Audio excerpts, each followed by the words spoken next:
Normally I was trying this so much yesterday that I was just starting to do the fast forward through the training, but I think I'll listen to it this time.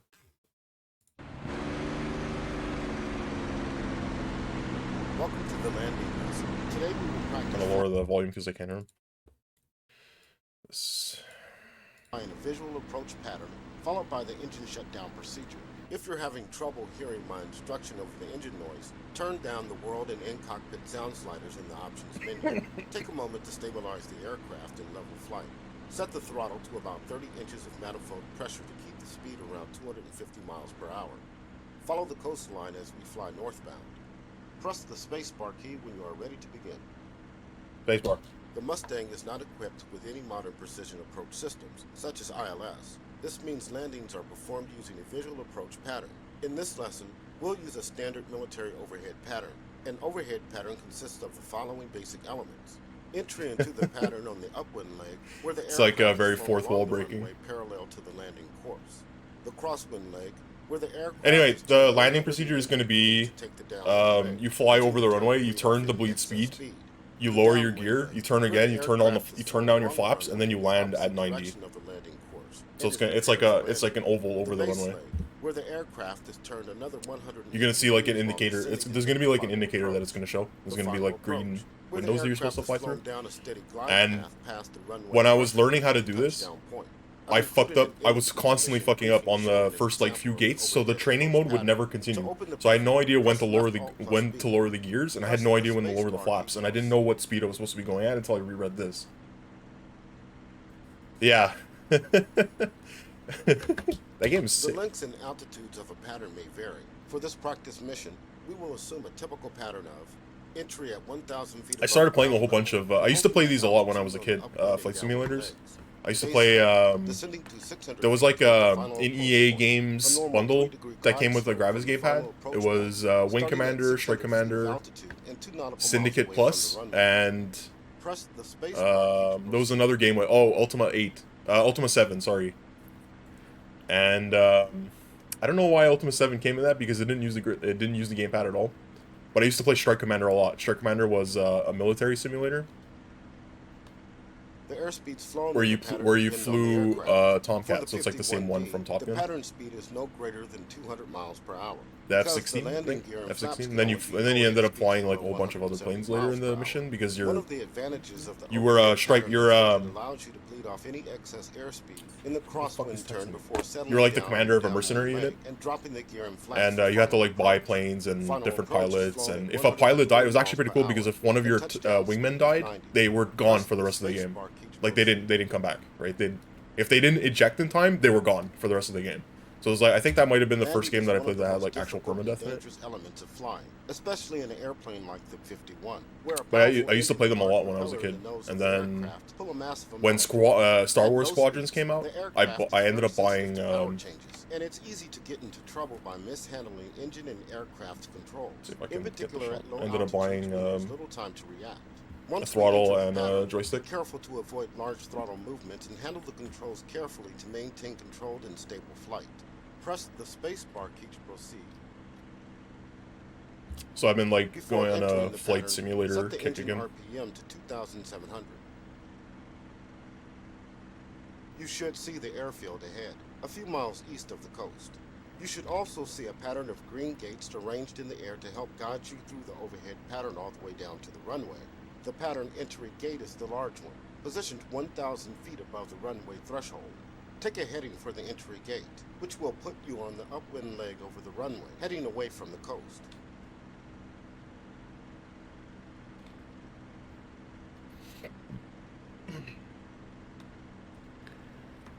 Maybe I'm going a little too slow, but whatever.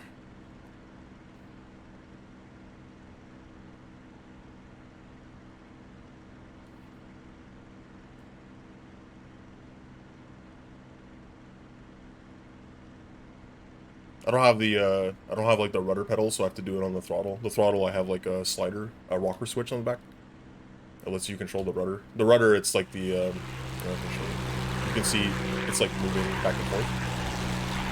Like there's a thing on the wing, on my back wing.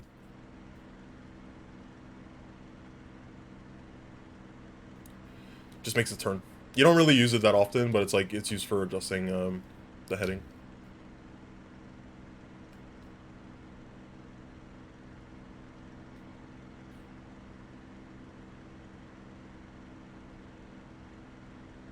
I mean, I'm sure technically I could land this without having to do the overhead pass, but I'll just do what the training mode wants.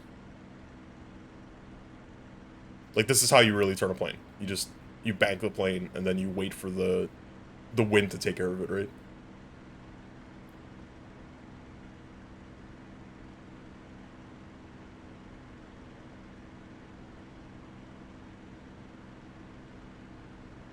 You're approaching the pattern. Level off at 1,000 feet and follow the gates to fly the pattern.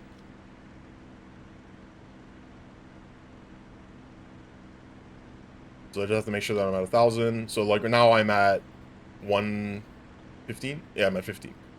So I have to go a little bit lower. I should not also be turning this, but you are now on the upwind leg. Keep the power down and monitor your airspeed and altitude. The next leg will be the crosswind turn, taking you 180 degrees left to put you on the downwind leg. Use the turn to bleed off any excess speed so that you're below 200 mph on the downwind leg.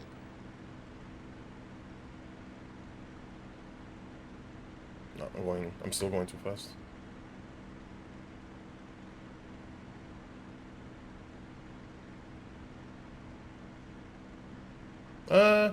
No, actually, I should be okay. I mean, I'm supposed to be at 200 right now, and it's still a little too fast. Maybe what I'll do is I'll just lower the gas.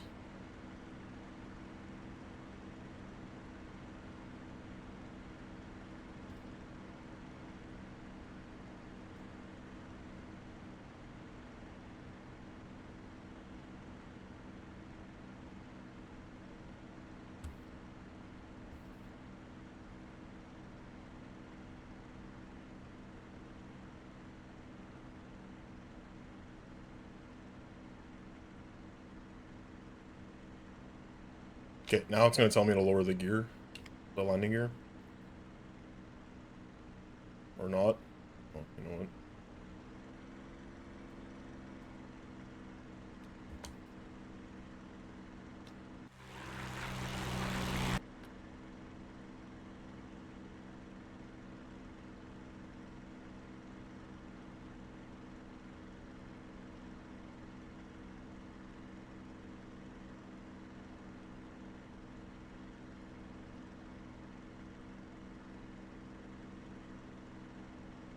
Worst case scenario, what happens now is I undershoot the runway, which obviously is a bad thing. The other thing that can happen is it's a three-wheel plane, right? So if you land like this, it bounces forward, and if it bounces up, it's real bad. Ideally, I want all the wheels to touch at the same time, or the back wheel. So what I'll have to do is I'll have to pull up while landing.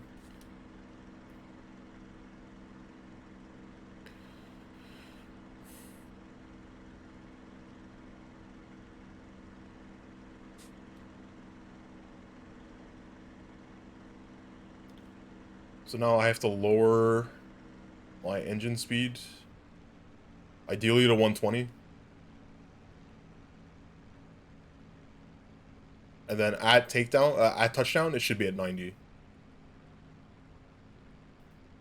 Oh, I didn't lower my flaps either. Fuck.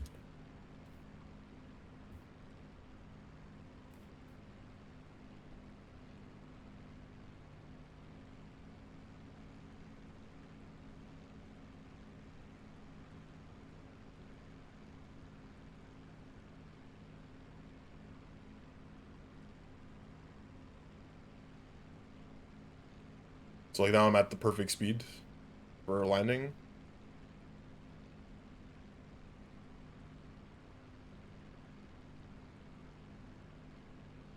I might actually get this in the first try.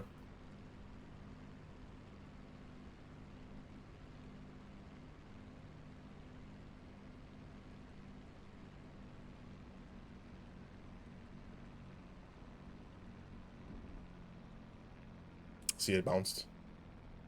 Try again.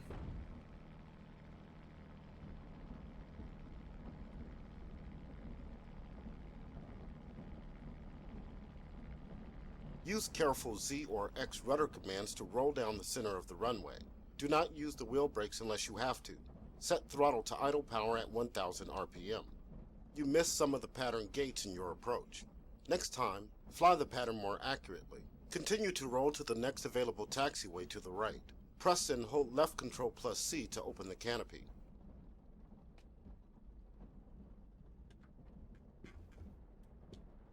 Slow down and take the taxiway to the right.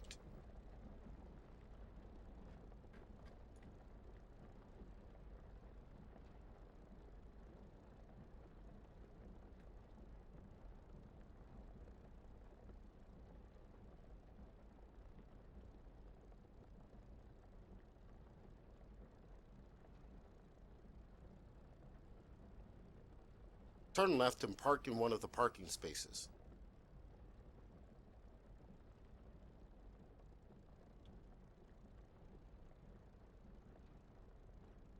I don't know if I'm in the right spot.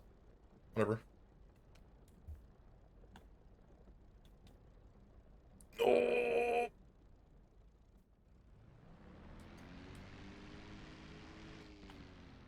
What is happening? What?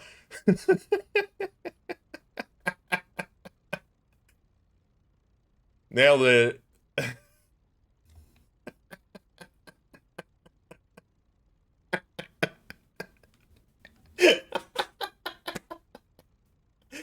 You know what?